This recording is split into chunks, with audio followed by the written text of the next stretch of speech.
શ્રી મુરલીધર ગોપાલક કુમાર છાત્રાલય કે જે Shri Balgopal education and charitable trust દ્વારા સંચાલિત છે, એ છાત્રાલયના લાભાર્થે ટ્રસ્ટના નેજા હેઠળ ભરવાડ સમાજની 20 દીકરીઓના સમૂહ લગ્નનું આયોજન હતું। સુંદર રીતે સમૂહ લગ્નનું આયોજન થયું। સાથોસાથ આ કાર્યક્રમમાં શૈક્ષણિક સન્માન સમારોહ રાખ્યો, જેમાં વિદ્યાર્થીઓનું સન્માન, નવનિયુક્ત કર્મચારીઓનું સન્માન એ આવરી લેવામાં આવ્યું। કાર્યક્રમના તેમજ હોસ્ટેલના દાતાશ્રીઓનું પણ સન્માન કરવામાં આવ્યું। ભરવાડ સમાજના ધર્મગુરુ શ્રી ઘનશ્યામપુરી બાપુ વાલીનાથ જાજાવડા દેવ ખરા અને આમંત્રિત મંચસ્થ મહેમાનોની ઉપસ્થિતિમાં અને બહોળા સમાજની ઉપસ્થિતિમાં ઈષ્ટદેવ કાળિયા ઠાકરની કૃપાથી કાર્ય સફળતાપૂર્વક સંપૂર્ણ થયું। કે આ કાર્યમાં સાથ સહકાર આપનાર દાતાશ્રીઓ, આ કાર્યની પ્રેરણા આપનાર મસાપીર બાપા તેમજ પધારેલા મહેમાનો, સંતો, યુવાનો, આ સૌ કોઈ જે કોઈ તેમજ સ્વયંસેવકો કે જેમણે પોતાની સેવા આપી અને આ કાર્યને સફળ બનાવ્યું છે, એ દરેકનો ખૂબ ખૂબ આભાર। બાંબા ગામ આચસણી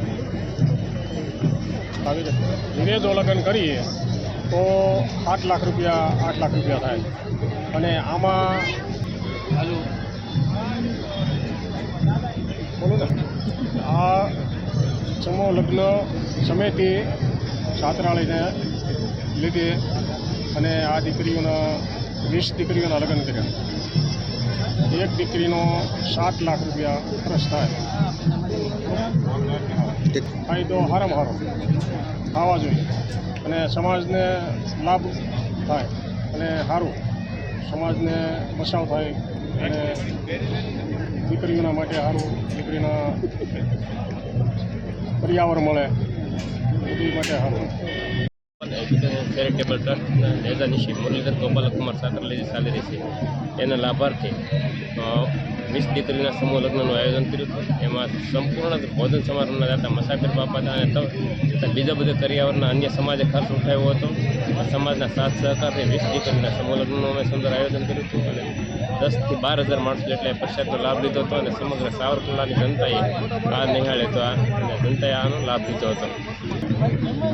તેમજ આ સમૂહ લગ્ન અનેક સાધુ સંતોએ હાજરી આપી હતી અને આ ગરીબ પરિવારની દીકરીઓને પણ આમાં સમૂહ લગ્નનું આયોજન કર્યું હતું।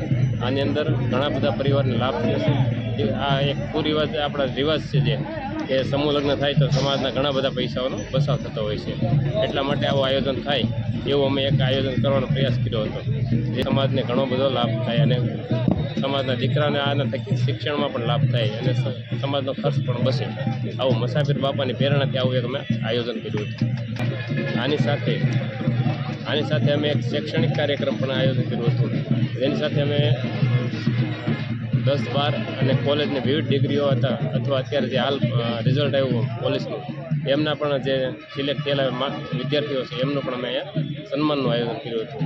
બધા દાતાશ્રીઓનું પણ અહીંયા સન્માનનું આયોજન કર્યું હતું। અમારે મુરલીધર ગોપાલક કુમાર છાત્રાલય છે, તેની અંદર હાલ 80 વિદ્યાર્થીઓ હાલ 6 થી 12 ધોરણ સુધી રહી અને અભ્યાસ કરી રહ્યા છે, જેથી સમાજ અને અમારો સમાજ અથવા અન્ય સમાજ બધા શિક્ષિત બને એવી પ્રેરણાથી અમે આ કાર્ય કરી છીએ।